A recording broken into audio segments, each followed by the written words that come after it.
Hello everyone and welcome back to Lakeside, and a little bit different this time for the video.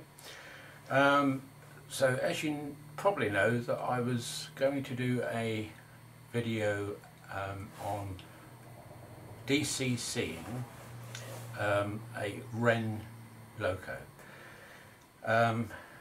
It's now done. I've done everything for it, so I thought I'd do a quick intro to the video because I forgot about that, just to show you how it runs really. After this there is a very long video which I'm going to break down into bits. If you want to look through that, then fine, but it is long because it's a long-winded process really.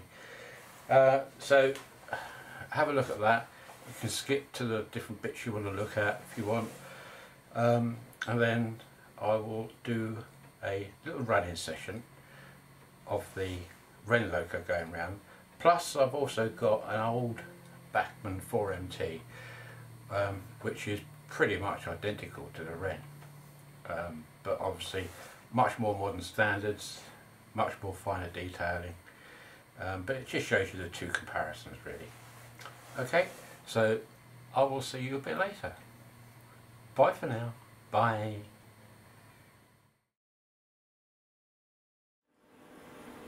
Hello again.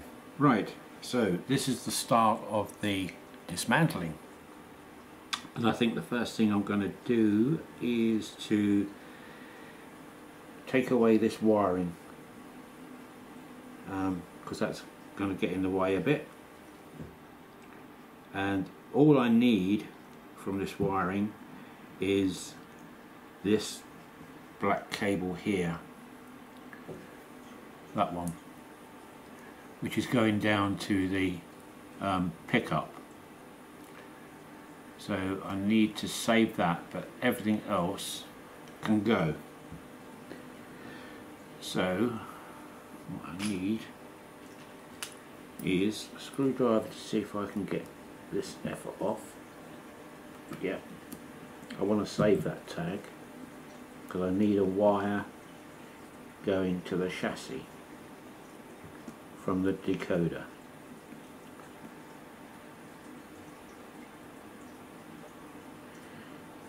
The amazing thing about these Wrenn locos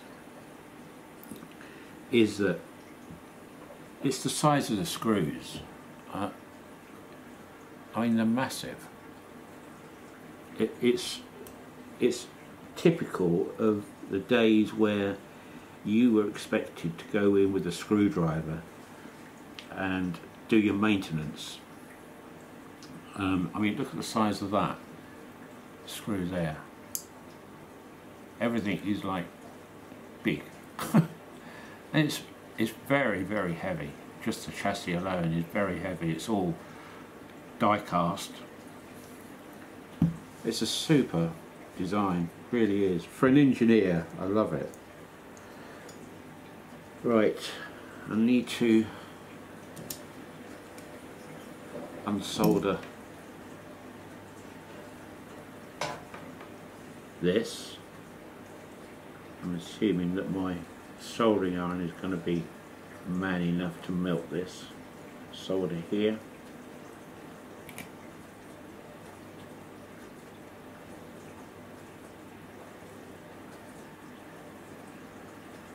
As this was have been done in the days when the solder had lead in it. I think what I might do actually is take that brush out, because I think the heat is going from here to here.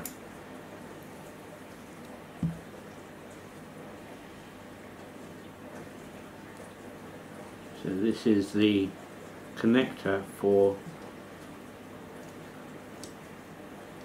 one of the brushes, and that's the spring,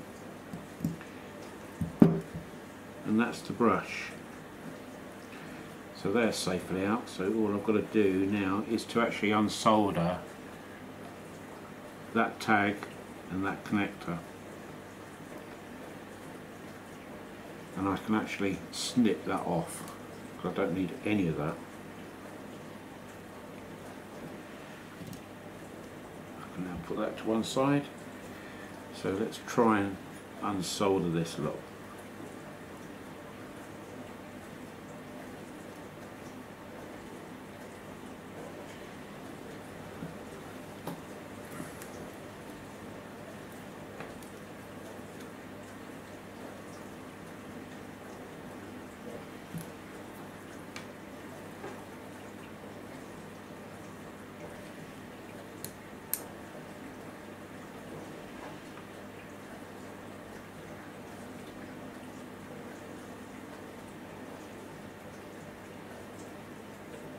Got it? So that's the tag.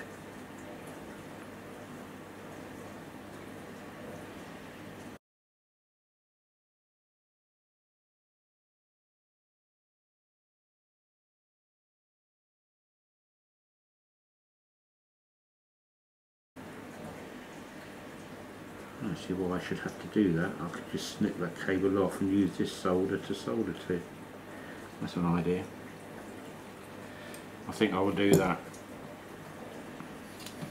No point in reinventing the wheel. So if I chop that off close to there. Don't forget, this is the sacrificial chassis, so you know it doesn't matter that I'm doing this to this chassis. What I didn't want to do was to do this to the mint chassis. Just try and neaten that up a bit.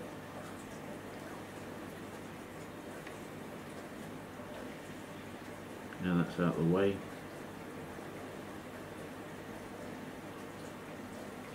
I think I've probably got more power in the candle than I have this soldering iron. It's a shame. It's great for small work, but for chunky work like this, it's not ideal, I must admit. But never mind, we'll get there.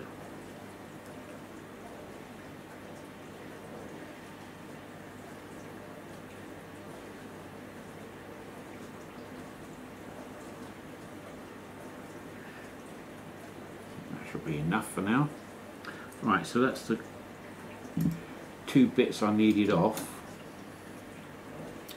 So what I need to do now is I may as well take this brush out.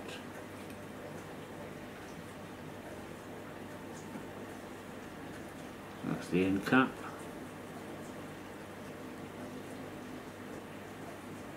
That's the spring. If we give it a shake, we'll get the other brush out. So that gives us the two brushes and the two springs and the two end caps and the tag. And the screw for the tag, mustn't forget that. Let's pop that in there so we don't lose it. Okay, so we're getting there. So the next thing is the magnet. Now, when you take off the magnet, you immediately decrease the magnetism of the magnet. So it's always best to keep it in one piece, but because I'm going to remagnetize it, then it doesn't matter. But what I can do, let's just check to see how strong that magnet is. Actually, it's not that bad.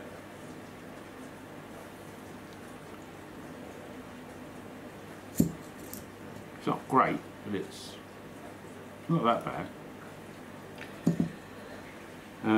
Right, so pop that in there, and we can put that to one side. With magnets, leaving it like that, it's going to lose its magnetism. Even though you've got this here at the side, it's going to lose its magnetism because there is no keeper. To have the keeper, you need to do that. so that it creates a circuit around. That way the magnet will hold its magnetism. Do that and it loses it virtually instantly. Not a whole lot, it just dies a little bit more. So what I need to do is get a screwdriver or something, which I don't use or won't be using, just so I can do that, and it will keep its magnetism. It doesn't matter at this stage, does it, because I'm going to be remagnetising it, but until I get my remagnetizer, then I'm probably best off doing that. Okay, so the next thing is to get the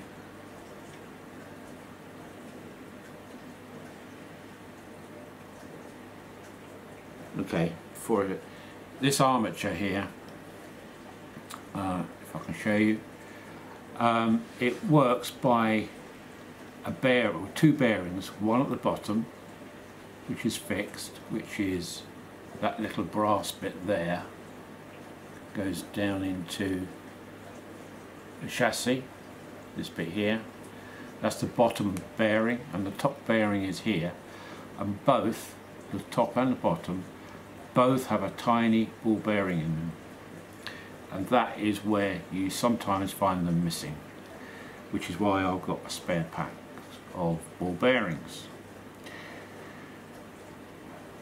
The bearing at the top is adjustable with this nut and that screw, so you undo the nut and you loosen or tighten the screw here to tighten the bearing down on that armature. Now the ideal scenario is that this should be free running, which it is, nice and free, and there should be no up and down movement, but free. Now I can feel, in fact you can probably see, if I hold that up, very, very slight up and down movement to it. So that, when it gets assembled, should be no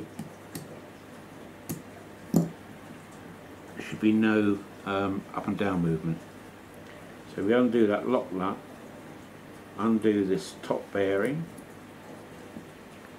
and is there a ball bearing in there? Actually there is a ball bearing in there. You won't see it if I showed it to you, but there is a ball bearing in there. So we'll pop that over there, so that's good. And then we swing this to one side and we should be able to withdraw the armature like that. And the armature looks in good shape actually. I will obviously need to clean up the copper contacts, and the worm drive is a bit gungy, so I will clean that up. There's no broken wires as far as I can see on that. So, oh, there's my soldering iron on the floor.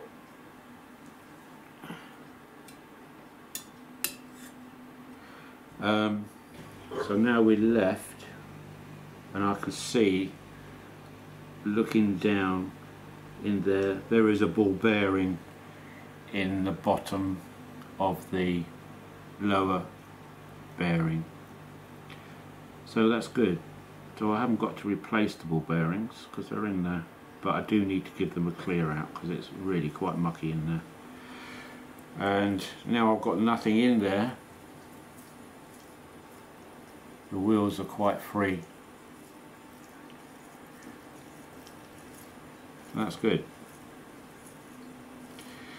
Okay. Now when I got this, I did have to, as I said to you earlier, I did have to adjust it because the quartering was out and it was jamming.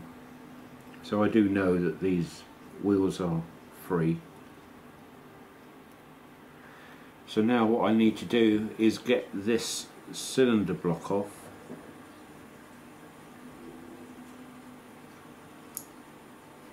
which is held on by one screw by the looks of it, but I don't know how this mechanism is held in the cylinder block itself. I'm hoping that it's just a push fit, but if we take that off, then we'll soon find out. Have I got to undo any of that? Not really, as far as I can see.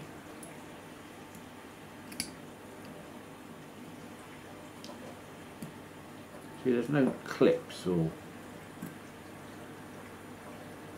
anything like that. Let me put that bolt back in here for the magnet. I like to put all the screws, nuts and bolts back where they came from, so that I'm not left with a whole wodge of nuts and bolts and screws which I have absolutely no idea where they come from. Doing it this way, there's no guesswork. Okay, so that releases this lot. So how do these come out, if at all? They're probably on barbs. Oh, they're really tight in there. That's a bugger.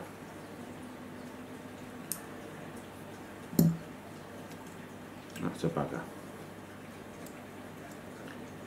Because what that means is if I can't get those out, which it looks like I can't, because they've been pressed in there,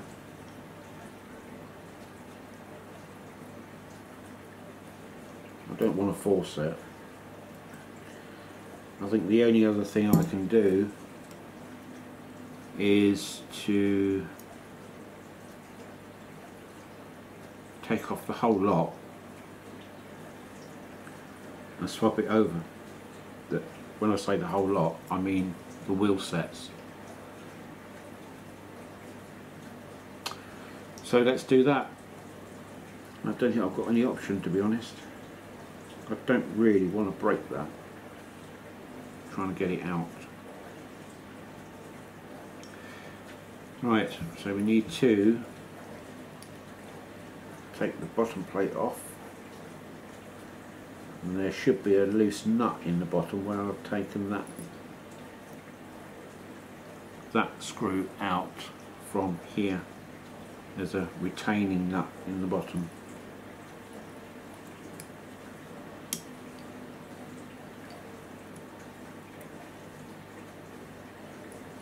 So this is the plate which holds the wiper, wheel wipers.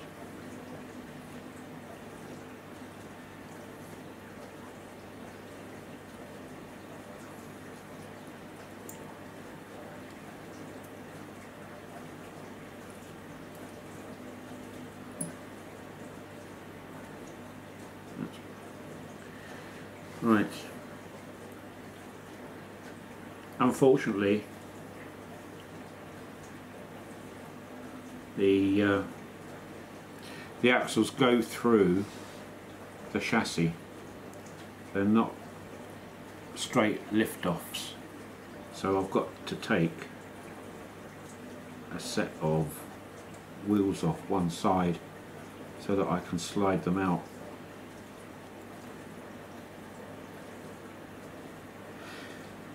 So I've got to do that, and also I've got to undo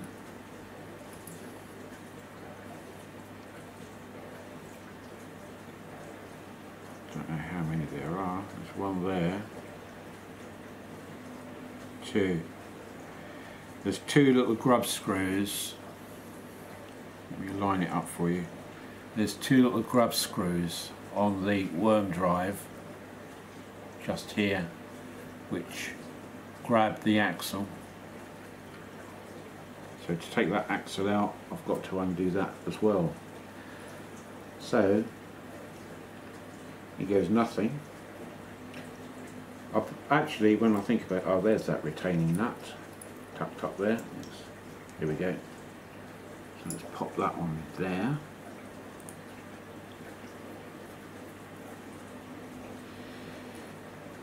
I don't mind taking these wheels off actually when I think about it, because I've got to drill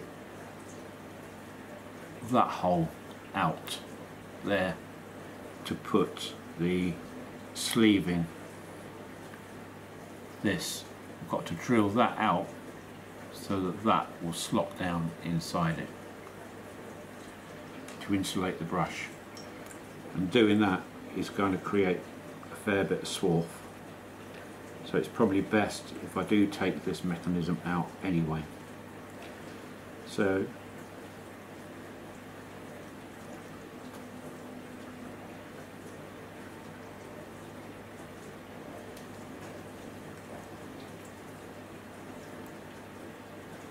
which side is going to want to come out?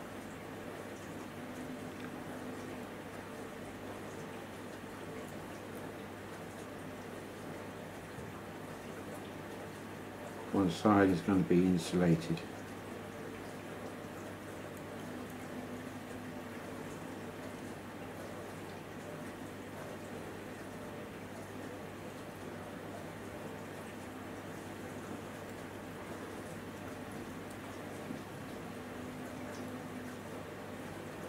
Which I think is this side.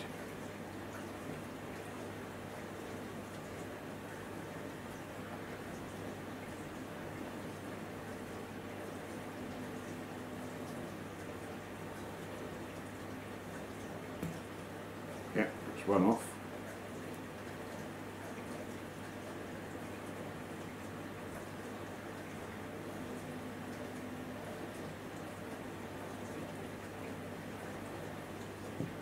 Two.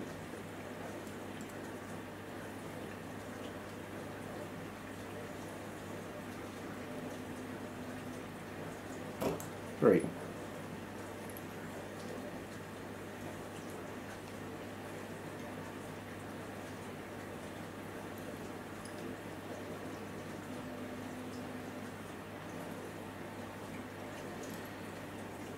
Right, so now I've got to unscrew those. This is going to be a bugger's nightmare to assemble again, isn't it? All good fun. All good fun.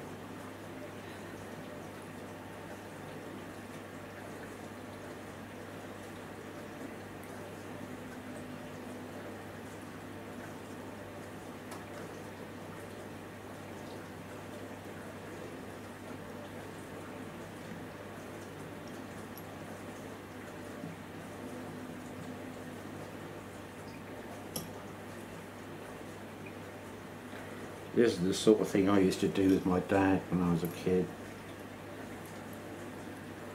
Brings back such memories.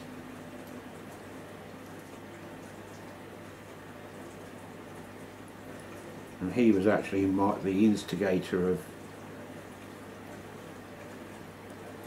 of me becoming interested in this sort of thing. If it wasn't for him, there we go. Coming out.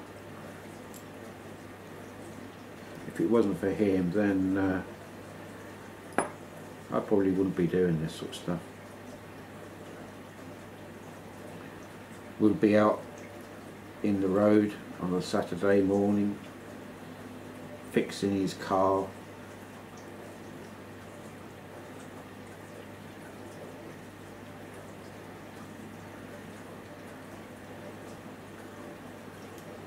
Why this wheel isn't coming out. Oh, I can see why.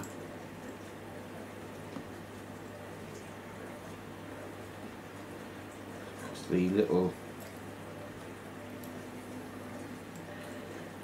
bushes are on the axle.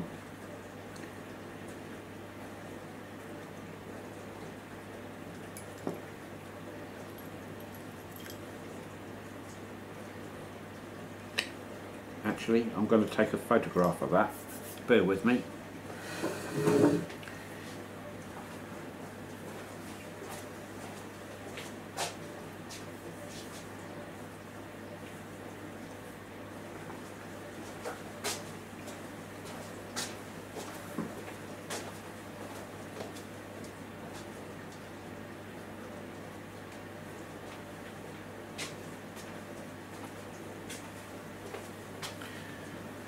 I'm looking for the camera and it's on the table.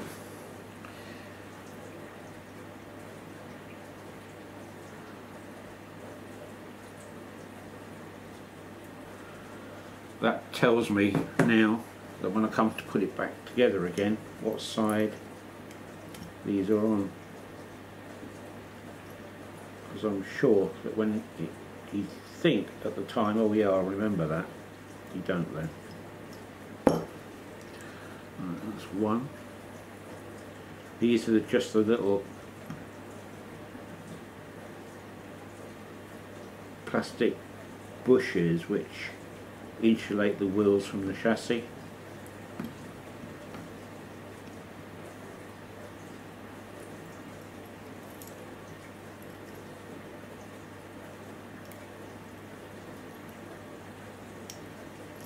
Yeah, it's just this last one to come off.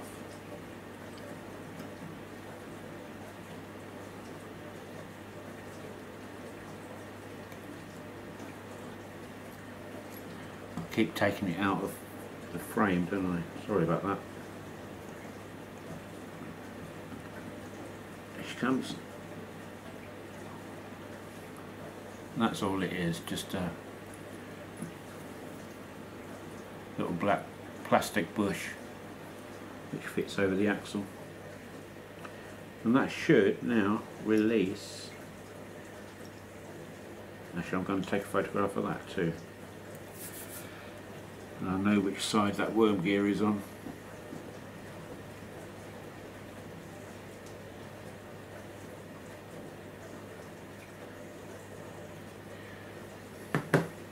All good reference.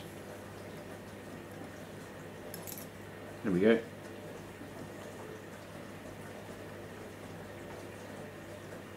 So apart from the little ball bearing, which is in that lower mount, that chassis is now totally free, nothing else on it.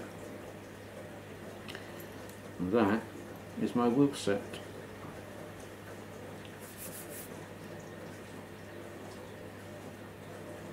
And the gear.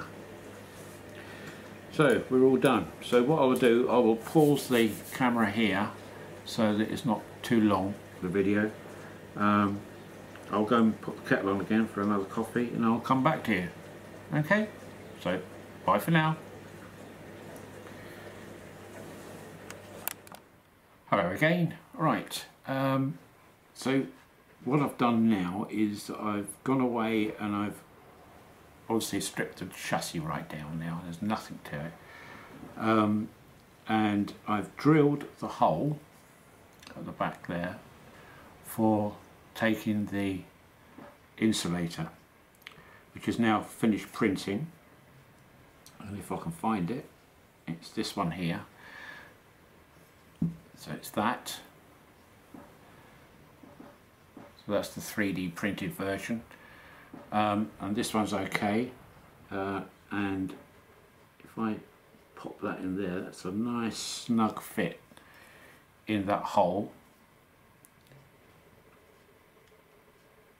So that will pass through and I will press that home shortly. And that will be it. So what I've got to do next is to take the wheel set off the other loco. And don't forget, it's something I can put back, it's not an issue. I can take that wheel set off and pop it into the chassis. So I think what I'll do, as the video is getting on a bit, I will stop it there and call this part 1, and then part 2 will be me assembling the wheel set in here and doing the wiring for the decoder. Okay, so I'll see you in part 2. Okay, bye for now. Bye.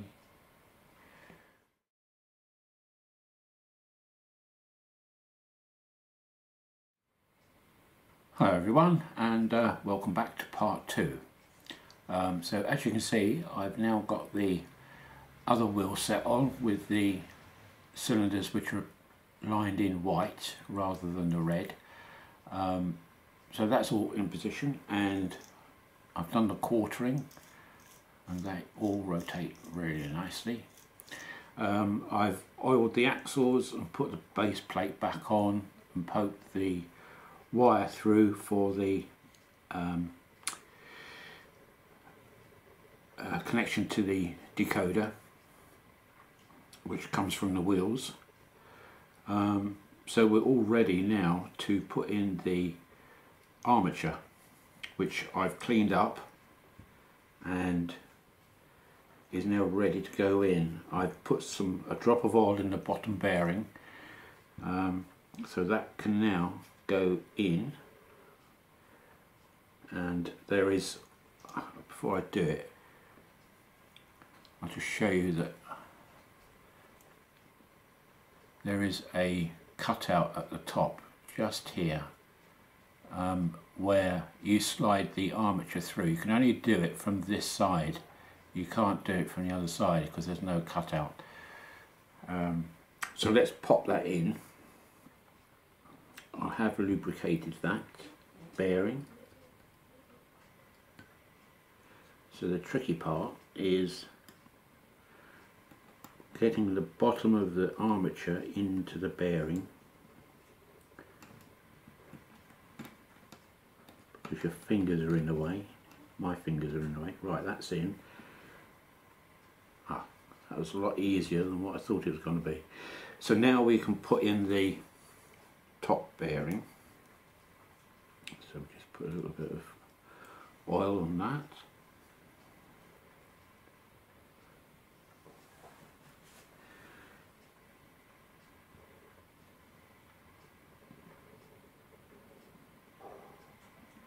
And we screw this one in.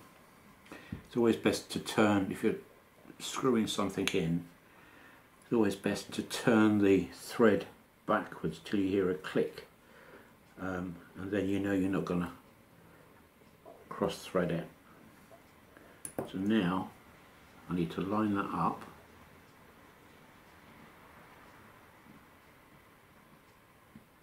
So that when I screw it down, there we go.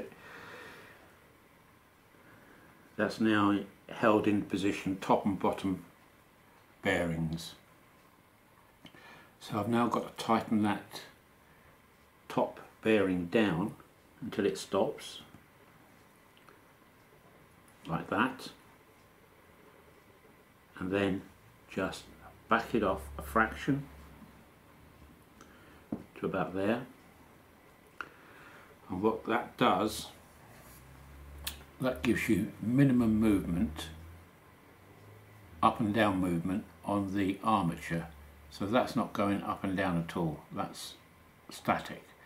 But it's nice and free, and as you can see, it's turning the driving wheels. So that's perfect where it is. So I now need to put the lock nut on.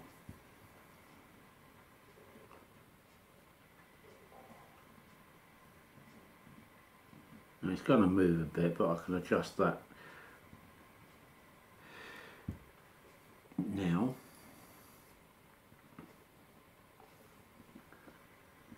So then you hold that in position and then tighten the lock nut. Just needs to be snagged up. And we'll check it again. Perfect. So what I need to do next is put the magnet back in.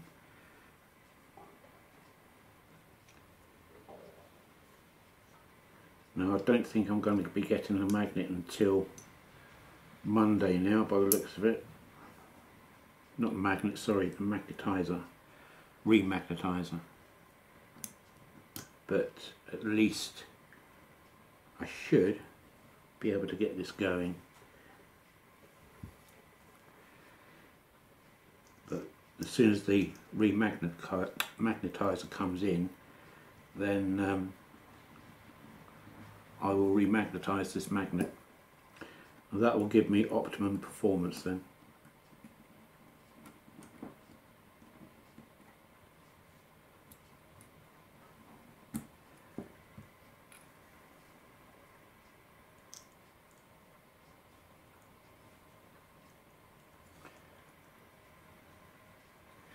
That's okay. So now I just tighten that nut up.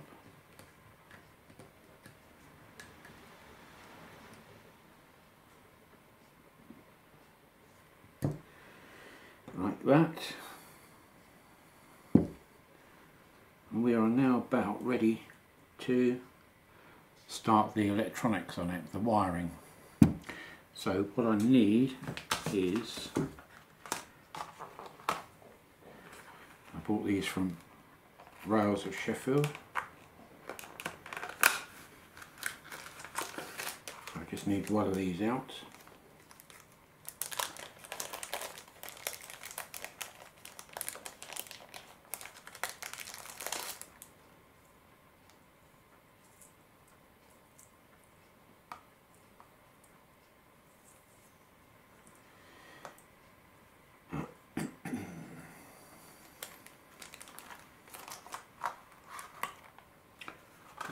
There.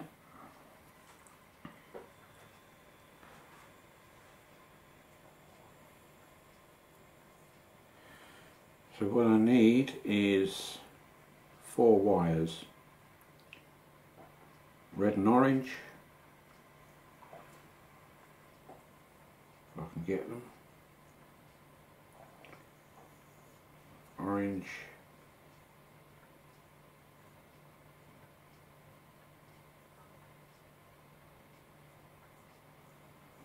red, grey and black.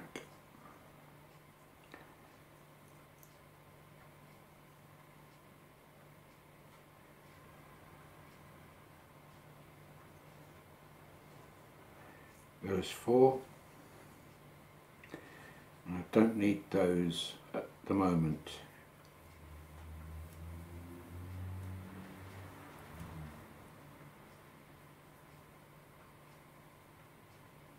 I'll decide what I'm going to do with it. I might cut them off. The only danger with that is that if I do need anything extra, like a smoke box or flickering box, lights, etc., then I would have cut them off and I won't be able to do it. So I'll decide what I'm going to do on that later. So I will heat my soldering iron up and I will come back to you. Okay? So bye for now and I'll see you shortly. Bye. Hello again. Right. Point of no return really now. The worst possible thing for me is to do soldering. I really hate it. I find it's just so, my fat fingers are just not right for soldering. Okay, so we've got 4 wires. The orange and the grey go to the brushes up there in a certain order, which I'll do last. The red wire from the decoder goes on to this black wire from the pickups. The black wire goes to that little tag which goes to the chassis, and I say the orange and the grey go to the brushes. So I think what I'll do first is the red to the black cable to the pickups. So we'll chop that off.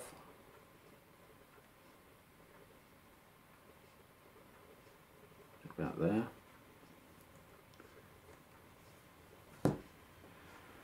Don't need that.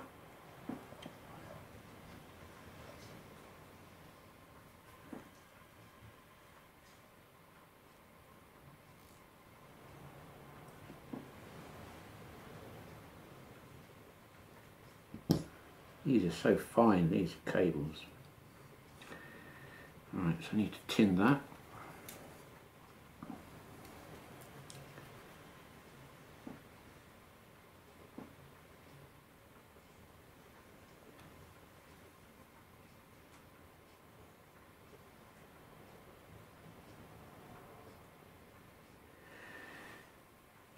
That's tinned.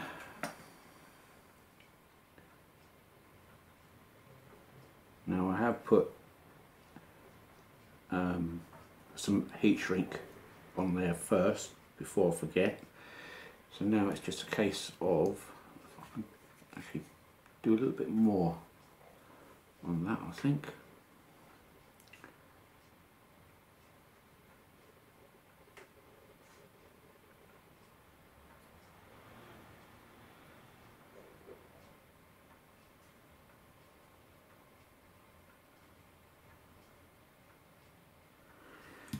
Okay.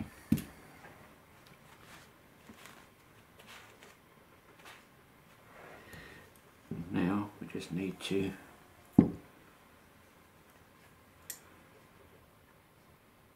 position that on there.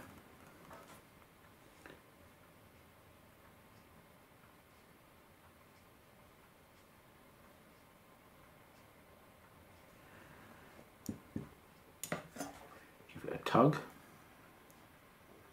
That's fine. Bring the heat shrink up.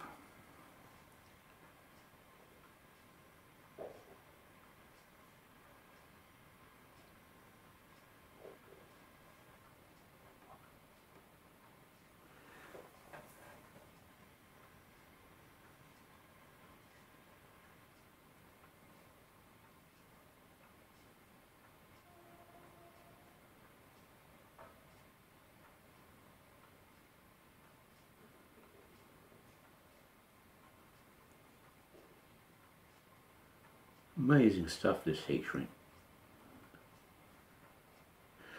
Right, so that's the red to the black. Now I've got to do the black to that tag, which is somewhere. Here it is. So that cable needs to be about that long.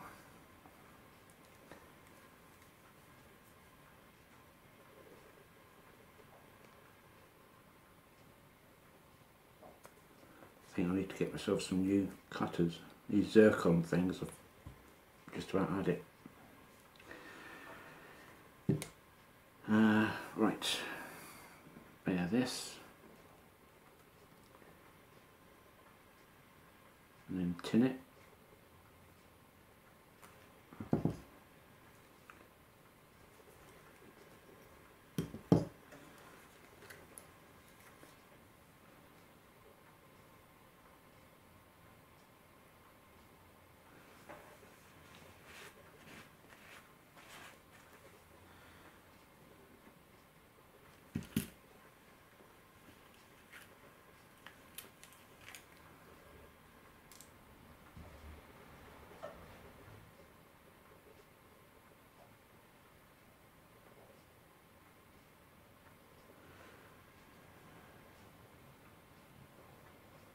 Oh, this is horrible.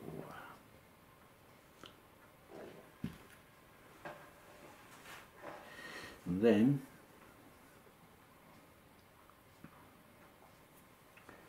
just swap over hands, I think, for this.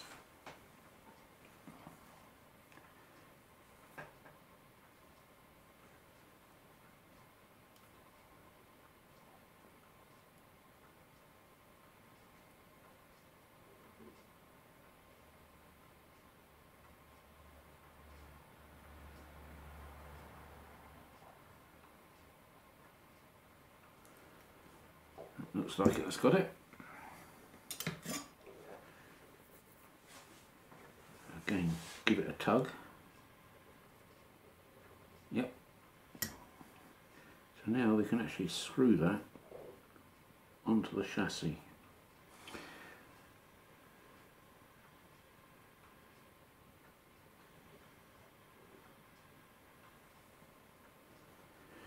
You need 4 pairs of hands really to do this sort of job, don't you?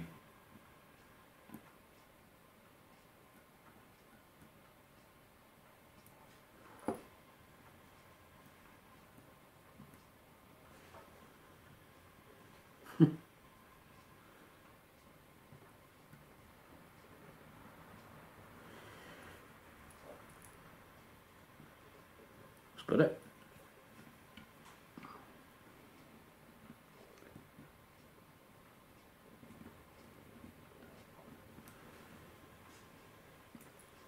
Alright, that's the red and the black. So what we need to do now is the orange and the grey. So the orange goes to the front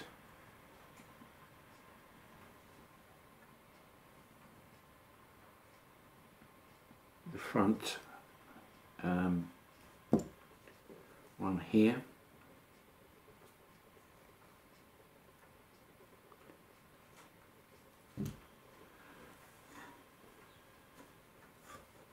we actually only have 2 more connections to make, believe it or not.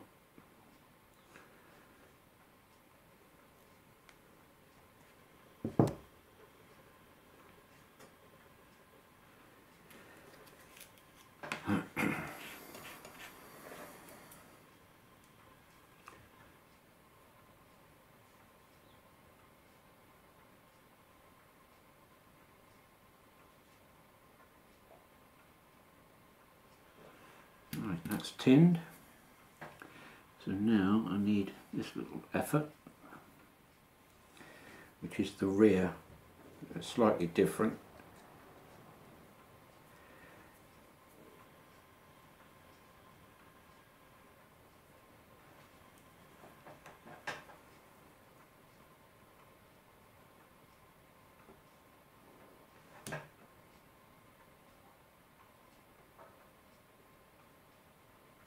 Actually, before I do that, I'll turn that round so I'm not getting in the way of the cable.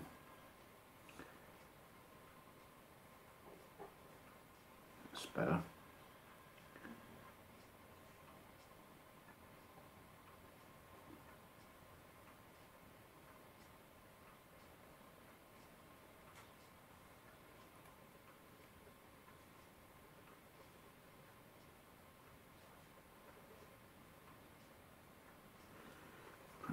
If I was to hold it at the very tip, I'm not taking all the heat away then.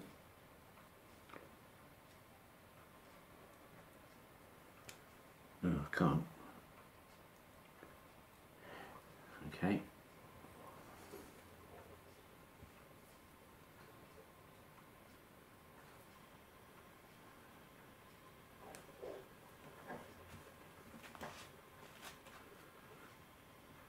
If you're a professional solderer, this would have been done ages ago, wouldn't it?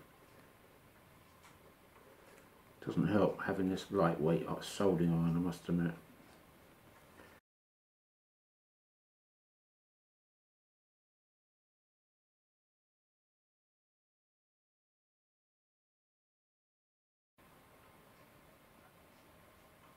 That's got it, I think. Yeah. Right.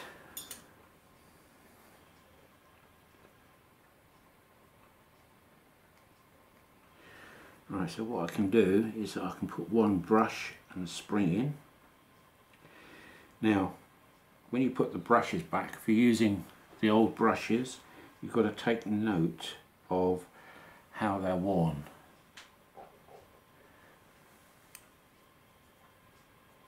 Let's get it into focus for you.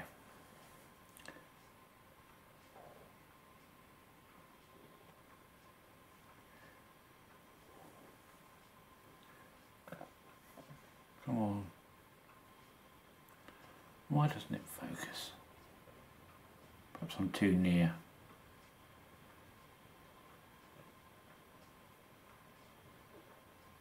There we go.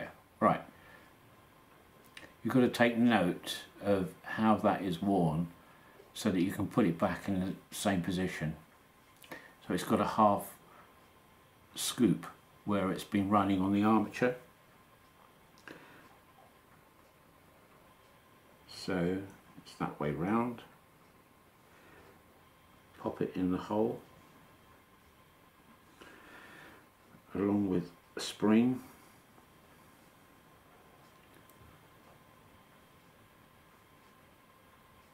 Poke it in. Make sure it's gone through, which it has. Now I can pop that in.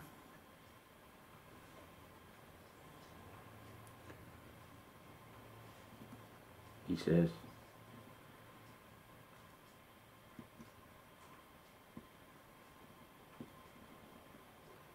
Yeah, that's got it.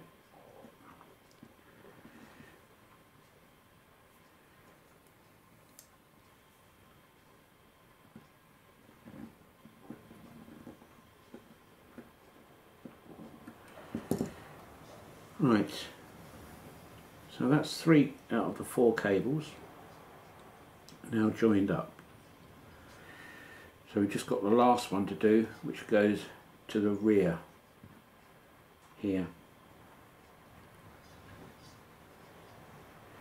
So that needs to be cut about there.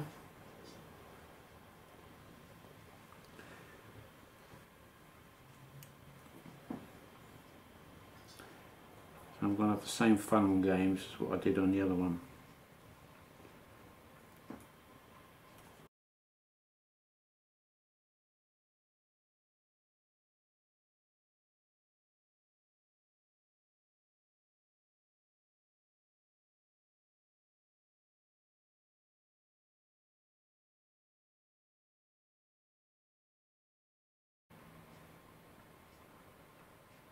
Perfect. That's got it. I think that is all the soldering.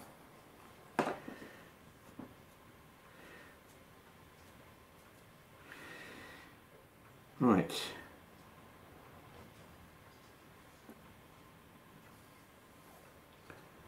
So what I need now is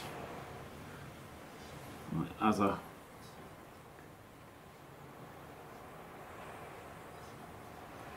bit of carbon, making sure it's the right way around.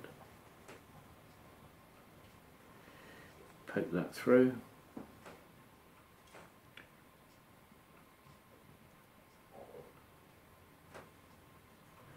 With the spring. And that should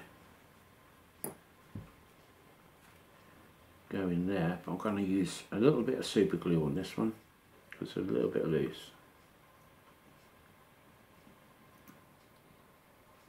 Just want to trial fit it first.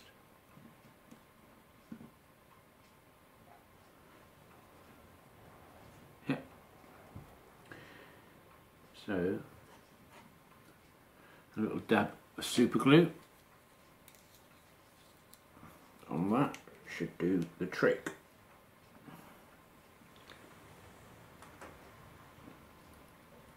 It's quite good, this super glue.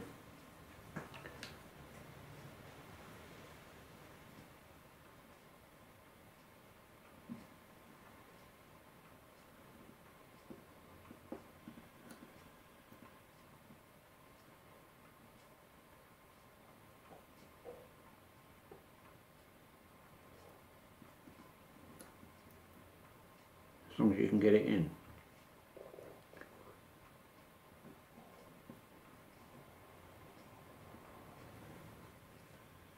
That's it. Just got it. Just hold it there for a few seconds. I'll probably find my finger stuck to the end of it.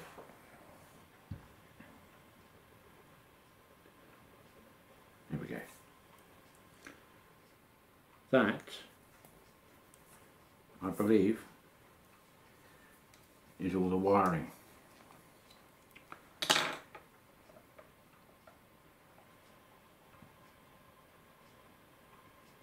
So I'm going to turn the camera off now, pack most of this stuff away, get my rolling road down and the controller, and let's see if we've got any power. I need to fit the decoder, don't I? That does help. So luckily for me, there's a huge amount of room inside that body. It's just completely empty. So I've got stacks of room to play with.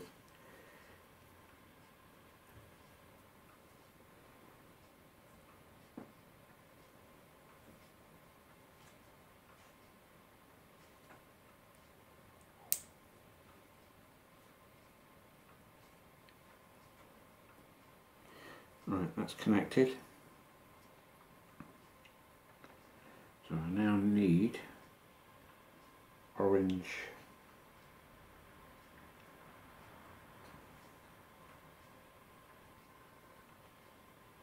is at the top, orange is at the bottom, so I need to turn that around really.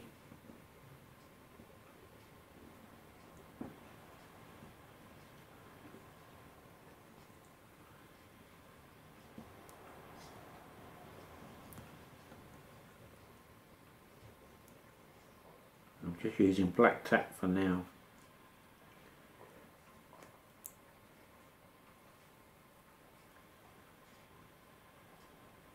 It's all a bit Heath Robinson at the moment, but rest assured it'll be alright on the night, as they say.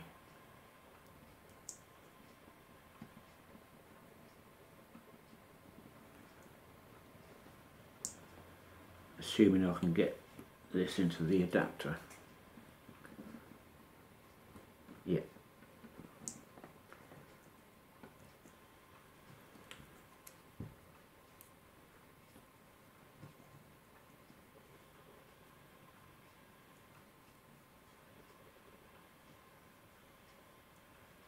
Oh, that wire's just come off that tag. Not surprising. I'll have to redo that. Actually, it might be better because I've got it in position.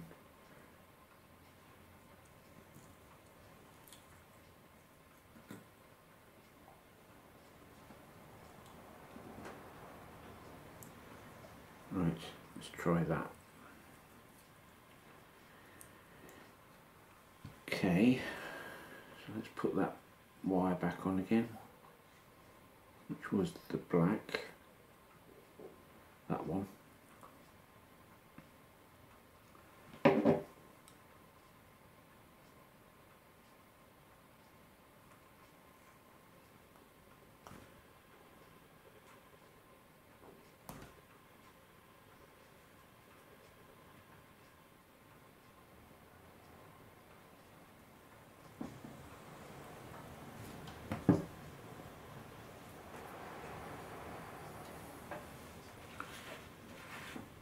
There's a hell of a wind blowing out there at the moment.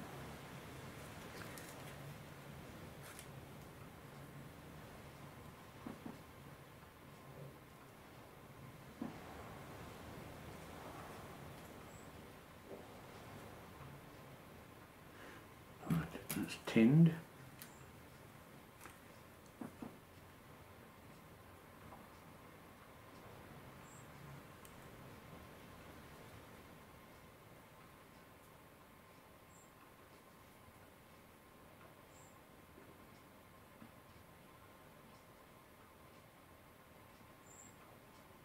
We're almost there, folks. We're almost there.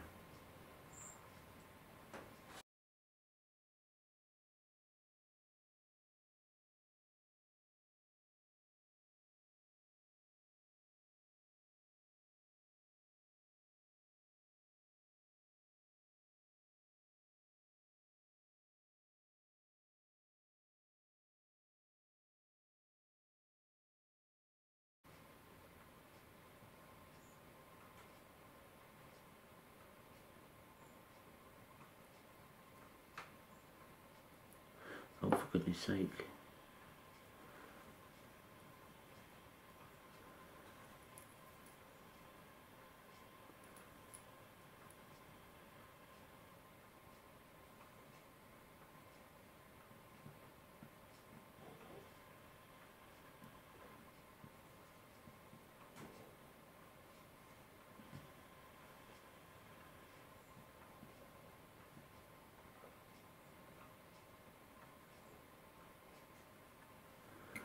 Gotcha. No, I haven't. I have now.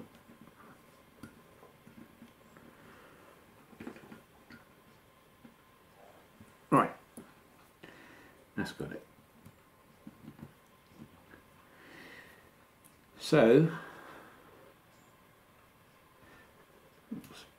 Heath Robinson at the moment, but I can tidy all this up.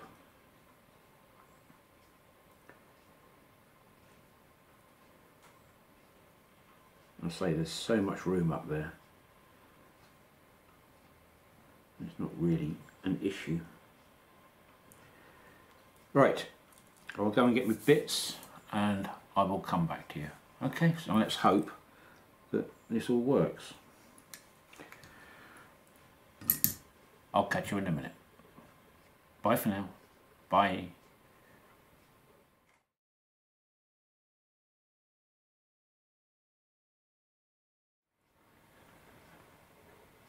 Hello again and welcome back, and I think this is part 3, which is the final part really.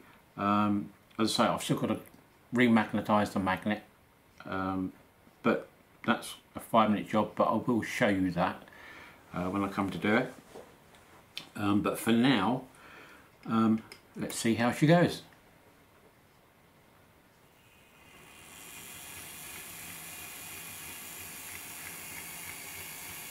My little Wrenn is now DCC'd.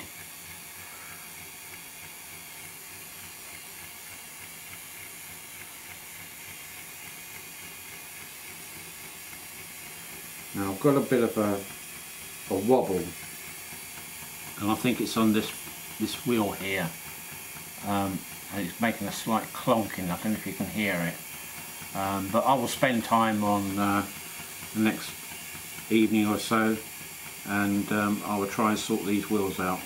They're probably not quite right yet, but at least the electronics work. The DCC decoder didn't blow up on me like I was fearing. No, it's going perfectly fine. As I say, all I've got to do is sort out that wheel, and it's gradually getting faster and well, not faster, but quicker. So I am absolutely over the moon with this. I can work with this now and just fettle it a bit like I did with it before to get the chassis going better. But considering what I've done with it this afternoon, taking it all apart and stripping those wheels off, then she ain't too bad. And I can improve on this, I know that. But it's, apart from that clonk, it's nice and quiet. And I'm sure what's happening is that this front wheel here, this side, you can see it just doing that. So when I put it back, I've obviously not put it on square, so I just need to get in there and square that wheel up a bit.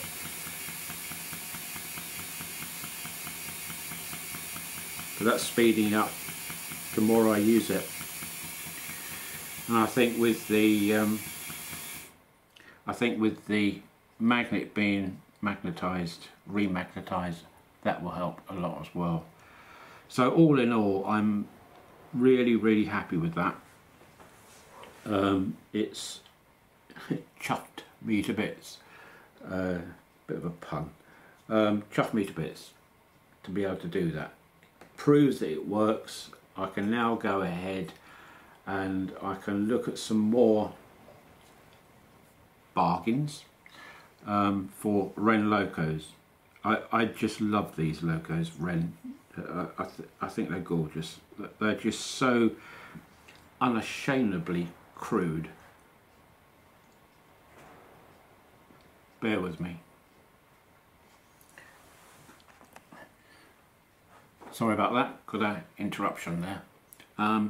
Yeah, so I think that's about it for the moment. I will work on this over the weekend and look at these wheels. Maybe the remagnetizer will come on Saturday, I don't know, but I think it's coming either Monday or Tuesday. If it does, then I will show that as well. Okay, so I think that's about it for now. I'm happy with this. I'm really happy with this. I can now have this on the layout, and as I was saying before the pause, I love the engineering on these Wrenn locos, they're not detailed, I know that. You know, they're nothing in comparison to today's modern models, but there's just something about these old die-cast locos of Wrenn that I find attractive. They're just so well engineered. They're built like bloody tanks. They are. They're really, really heavy. The screws in them are enormous. The handrails are way over scale, but who cares? You know, it looks the business to me, and I think that's going to look great running around Lakeside. Okay, right. So I think that's about it for now. Thank you for watching. I hope you found this of interest. I know this won't be for everybody. They will want the super duper high fidelity detailed locomotives which are coming out now, and I do too. Don't get me wrong. You know, as long as they're good, from people like Acura Scale, which we haven't seen a loco from them yet, but if they're anything to go by their rolling stock, then they're going to be absolutely fantastic. We won't mention another company, but there's some good manufacturers out there. Rapido, Acura Scale, Bachmann to a certain point, and producing some very, very good models. I like these as well. So it's not just Wrenn I like. You know, I like anything really which works and is made well. That's the thing. If they're not made well, I'm not really interested. I'm just not going to buy anything like that shoddy. This has lasted for 40, 50 years, and the old Hornby trying models are the same. You know, they're very, very similar to the Wrenn, very similar. But these do have, there is nothing on here, as far as I can tell, which is plastic. Nothing. I thought these cylinder blocks were plastic, but they're not. They're cast as well. On this one, anyway. I know that Wrenn did do plastic-bodied locos later on in life, I think, but the older ones were certainly all die-cast. And the weight of that is amazing, absolutely amazing. Okay, I've waffled on too much, so I would love you and leave you, and thank you very much for watching once again, and I'll get back to you with, I don't know, part 4 is it, where I remagnetise this, and hopefully I will have sorted out the wheels too. Okay, so I will leave you with the passing shot of this running. Beautiful, look at that. Lovely. Absolutely lovely. And now it can run on Lakeside. Bye for now. Bye folks.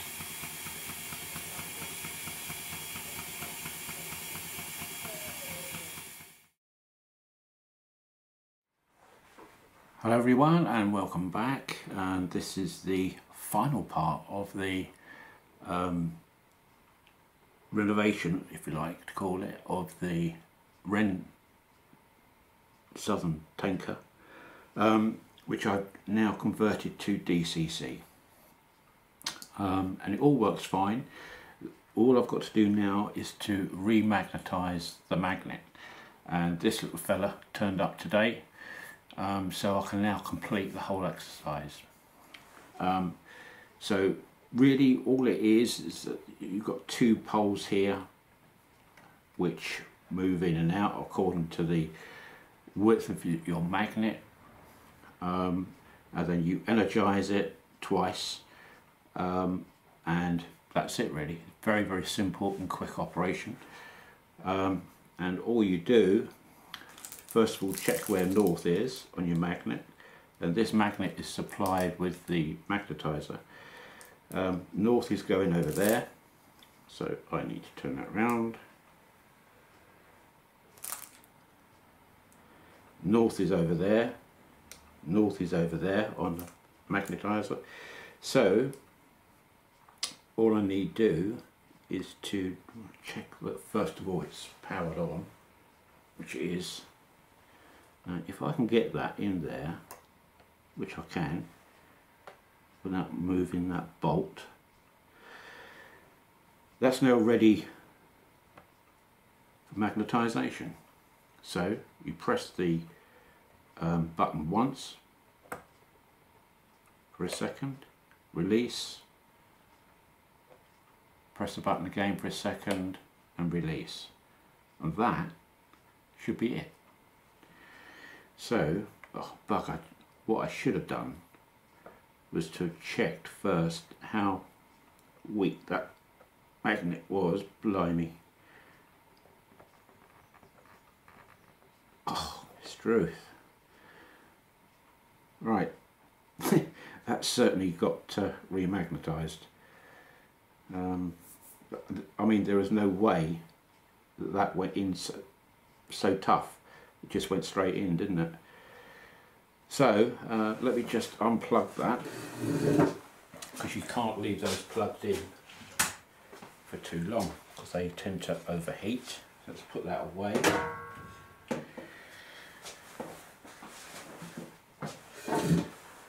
And that should be it.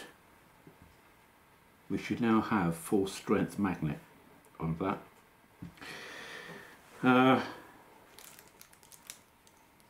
Checked. That's okay. Right, well the other thing is, if you've got watches or anything, try to remember to take them off if you're doing that, because it can affect a watch or any other electrical equipment. Right, so let's pop that on and see what happens. Let's get my iPad. Ooh.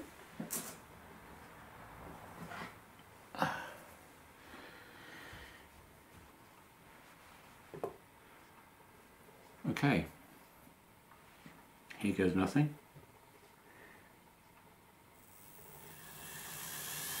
Voila.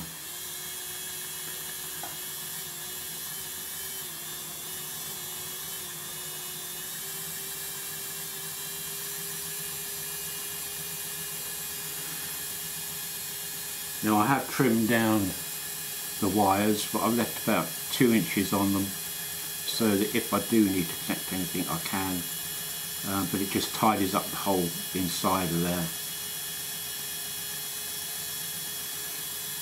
I've got a wobble on that which I've tried to fix. Yesterday I had this wobble and a knock.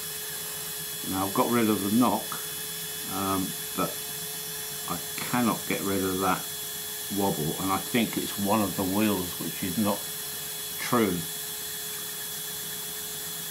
It's this wheel here actually. So I think I'm going to have to live with that. So there we go.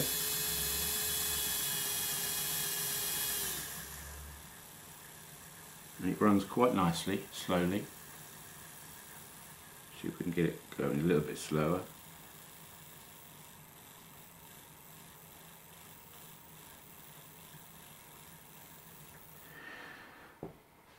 That isn't too bad. Okay, well, it's not too bad, it's bloody good when you consider the age of it. Right, so let's pop the body back on while we're at it. That's the screw for the body.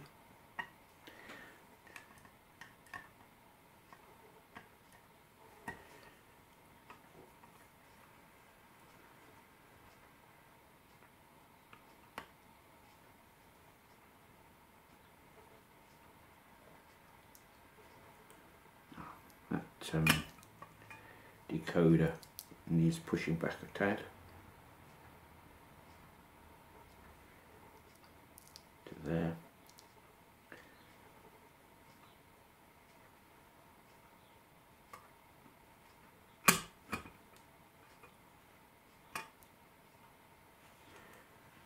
It's better.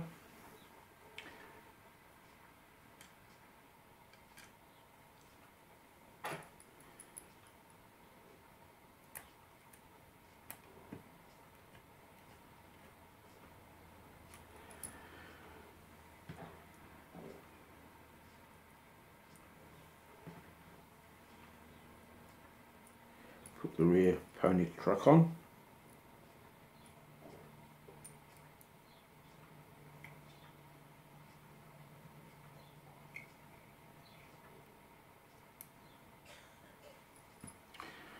And the front one. And that fits into a little slot as well as the screw.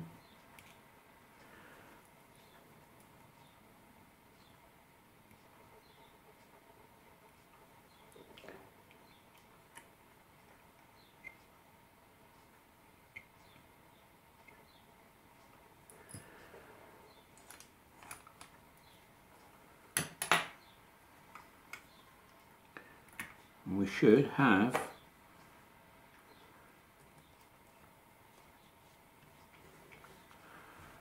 something which resembles a loco running on the program deck. Whee.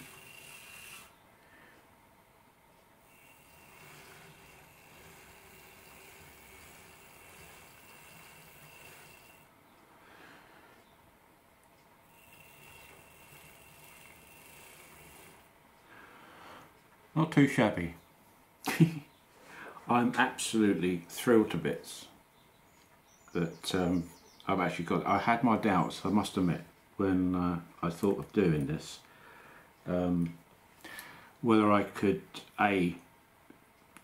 physically do it, and whether the loco would actually take it. They do draw a lot of current, but I have got a high performance decoder in it, which goes up to 1.3 amp, which is absolutely plenty. So what I'm going to do, maybe a bit later on today, I will take this up to Lakeside and give it a run. I'll see if I can find some Southern coaches to put on the back. The only problem is they're going to have the small couplings. This has got the mega big D couplings. It should tow it. I'll see how it goes. Okay, so as I said to you earlier on, I know that this is not for everybody, and I appreciate that, but it's something which I wanted to do for my own satisfaction, if you like, to see if I could do it, and if I could, then that will lead the way into me, instead of buying more modern locomotives, to buy some more Wrenn, because they're a good buy at the moment. Even mint ones are fetching £200–300 plus, but if you look at modern locomotives, that's the kind of price you're paying for anyway. Yet they have got more detail, and they do look incredibly real when you're close up. These don't, for obvious reasons. But to me, that's by the by, it doesn't matter. I was quite happy as a lad if I had one of these. Realism, like the old dinky toys, they by no means stretch your imagination, realistic, but they represented, and that's the key word, they represented what you remembered or what you saw on the streets, the cars.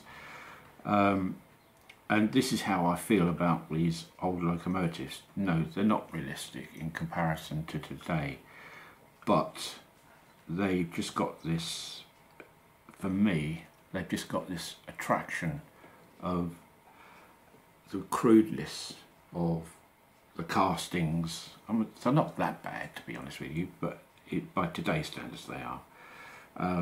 They're just unashamedly crude, and I love it. I love it. I love all the oversized stuff, like the screws, the handrails, even the couplings. I'm really liking that now, and I think it's because I've become so disillusioned lately of the modern stuff. I think they're pushing above their weight in certain cases, and particularly one manufacturer. And I'm getting so sick and tired of getting something delivered, because I don't normally go to a model shop. I haven't got a model shop near me really. Perhaps about 40 minutes away. There's no guarantee they're going to have what I've got there anyway. I would love to go up there and go, have you got this? And yes, they have, but it doesn't happen. So yeah, I'm preferring now to look at these older locos. Maybe not just Wrenn, maybe the older Hornby trying stuff. And I've got a few of those. But I like the Wrenn, the early Wrenns, because they were just all metal. Everything is metal. There's not a single bit of plastic on this, as far as I can tell. I've looked, and I can't see anything. So, oh, also a note to the people who, I know one person criticised me for doing it because I was destroying a mint condition old loco. No, I haven't, not at all. I've got everything to be able to revert this back from the old chassis, which I haven't destroyed. Anyway, there we go. I'll speak to you later. My battery's about to run out. Okay, so I'll speak to you later and hopefully show this running on Lakeside. Bye for now. Bye.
Hello everyone. Well, there she is in all her glory on Lakeside, and I am just so pleased with this. I really am. It performs great. It does everything I wanted it to do. It doesn't derail at all on this track of mine, which is Code 100. And people said that their stuff runs okay on track 100. Sorry, Code 100. And yeah, sure enough. Absolutely no problems at all, even across these points, the express points, absolutely no issue. So yeah, a huge success, and yeah, I can't believe I've actually done this.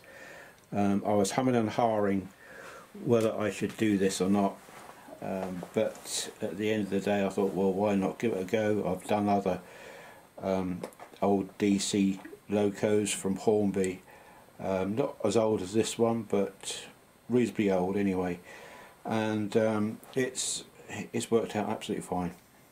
I think the trick is to get a decoder which is man enough to handle these old locos, because they do draw a lot of current. If you can get a decent decoder, then it shouldn't be any issue. It's just really the same as fitting a DCC decoder into any other, or hard wiring a decoder into any other loco. Yeah, so that ends the experiment, if you like, for converting Wrenn from DC to DCC. So I can now go away happily and look at other Wrenn locos and pick one I fancy and get one of those. I've seen a couple I like, again all mint condition, so it's just a case of looking at that, getting a decent price on it, and then looking for a sacrificial chassis for it so that I don't destroy the old one, or not the old one but the original one. Okay people, I think I've taken up enough of your time. I'm so sorry about the length of this video. I'm still not sure whether to do this in 2 halves or one whole one for you to skip through, but I'll see when I come to make it. Okay, so thank you very much for watching, and take care, and I hope you've enjoyed this. I know I have. I've thoroughly enjoyed myself doing this. It was quite troublesome at times, but got through it and succeeded. So with that, I will bid you farewell. So let us take her away as a parting shot.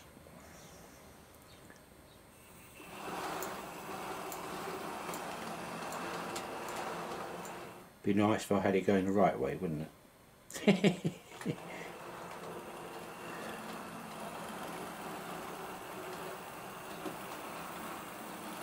Nice and slow.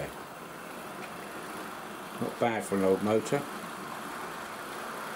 Bye for now folks. Bye.